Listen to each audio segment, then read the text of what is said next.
Welcome to another Insider Special Report. I'm Jarrett Johnson. I'm joined by the Mighty Joe Yeager. Hey, no, Mighty Joe, Texas Tech Riveter basketball moved to with a 18-point victory over Arkansas Pine Bluff. I guess just first off, how are you doing? And then, man, how does 8-0 sound? Yeah, well, those two are related. I'm doing pretty good, all things considered. It's probably a better start than just about anybody expected. It's probably a little bit better than I expected. You really can't complain too much. We nitpick here and there, but sure. Looking pretty good. Yeah, let's do this. This is latest edition of the Hoop Scoop here, so let's get into it. Look, they're 8-0. They've won every game by double digits. And we are going to nitpick now, all right? Or at least I'm going to. We both were at the game last night. Look, they won by 18. I think they were favored by 32 by Vegas. Look, they won. They won going away. They had all their walk-ons in there with like 8 minutes left. So the game wasn't ever really in doubt. But uninspiring play, though. I think you could tell they knew they were playing Arkansas Pine Bluff, and it wasn't a huge crowd. I feel like they did, and you brought this up with Coach Beard, but I feel like they did play down to their competition some and play sloppy last night. What was your thought? Yeah, definitely, and it's something that has been a little bit of a recurring theme, to be perfectly honest, as much as they might not like to hear it. Right. But I mean, you had that situation with Southeast Louisiana where they won by 19 in Lubbock. First half, the season opener against Incarnate Word, it was like 35-30 at halftime. Yeah. Now they won by 50, but that first half was pretty ugly. And if I remember correctly, they struggled a little bit against Mississippi Valley State as well. They blew that game open late. They just, I guess maybe you can look at it in a positive light, is that they're a confident team. Yeah. That they feel like, all right, we can knock them back a little bit, and then just kind of keep them back with the jab for the rest of the game. And it's worked for them so far. Now, at some point, could that jump up and bite them?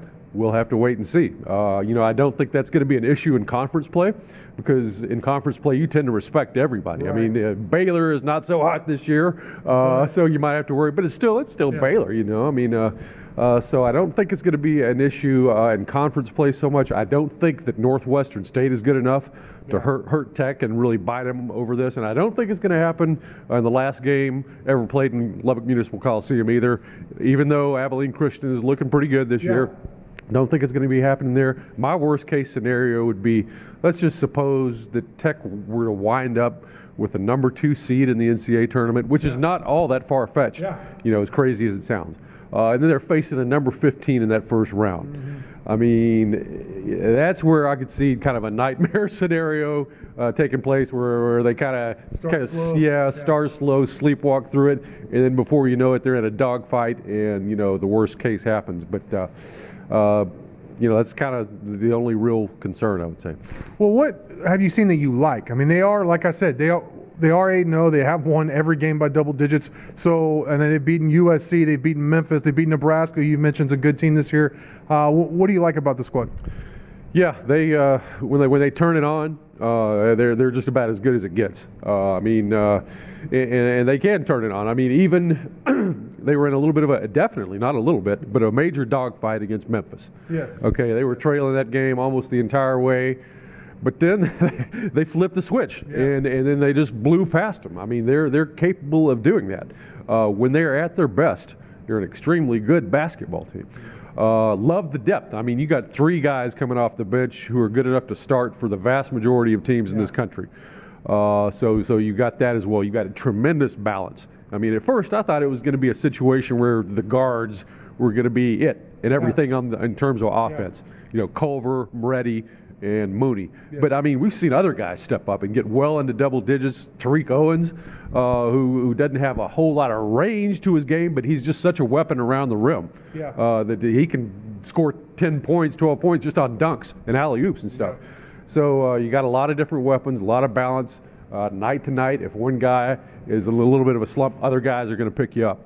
And then there's the defense, which by every measure is maybe the best in the country. It's right up there. Virginia, of course, is always special on defense, but Texas Tech is right there with them. All right, Joe, I think the unquestioned leader on the court is Jarrett Culver, and it seems like he's really stepped up this game this year. What's been the biggest improvement from Culver in your opinion? Yeah, you know, he's part of it is just simply the fact that he is the go-to guy. Yeah. You know, I mean, last year it was clearly Keenan's baby. And so the focal point is Jarrett. And he is absolutely responding. He's really a complete player. I mean, he's got more of the complete package than Keenan had. And Keenan was just All-American. All-American, and had as good a year last year as any Tech player in history. He was really, really good. But Culver can do more things. He's more of a player on the glass. He's averaging 6 boards a game right now, and that number is creeping up. He's a 6'5" guy who's doing that. Something like 4 assists per game. Plays good defense. He get you some steals. And he can score inside. He can score outside. Like I say, just the complete player, the complete package. And you know, you get the feeling that if he really wants to, he can dominate a game. But he just hasn't had to do it that much. Yeah. I mean, there hadn't been any situations where it's like, uh-oh, we got to put it in Jarrett's hand and let him take over, because you got other guys that are playing well too. But you know, I got a feeling that in conference play, you're going to see him called upon more to really, really take over, and I think you're going to see his game step up another level. All right, another guy I have to ask you about, and you've been high on him since before he got on campus. I was a little skeptical, and I have to admit, DeSean Corp has been better, and he's been better sooner than I could have ever hoped for, to be honest. Well, what's your thoughts on what Corp is bringing to the Red Raiders? Yeah, he again, he's another guy. He's 6'5", just like Jarrett, but he's thicker, a physical guy. You know, he's one of those guys, you know, you call him country strong or natural strong or something like it. Doesn't, it doesn't look like he's putting that much more effort. He's not like hitting people or anything, but he moves people. You know, just by having that natural strength. And so he plays bigger than he is. I mean, he really kind of moves people out of the way, gets up there, has a natural nose for the basketball, which helps him on the glass, and he is a really good rebounder for a 6'5" guy. Very efficient offensively. He's got a nice stroke, kind of a flat shot. Doesn't have a lot of arc on it, but it goes in a lot of the time.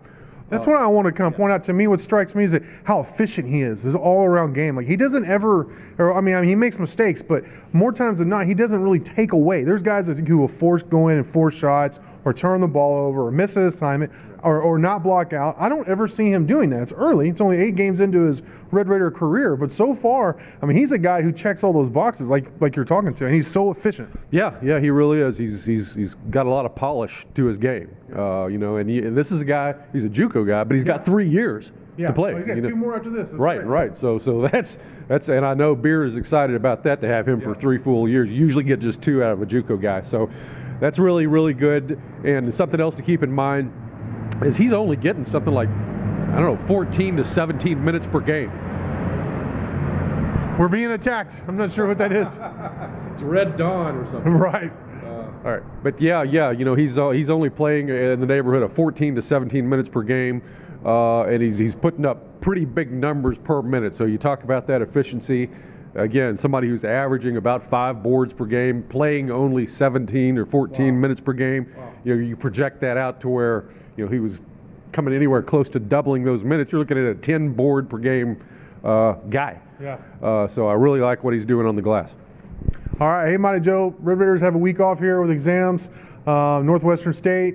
Then they have Abilene Christian, like you said, in the throwback game, the last game in the Coliseum, and then New York, Duke right before Christmas. So, man, that ought to be exciting. Great stuff from you as always. Thank you all for watching, and until next time.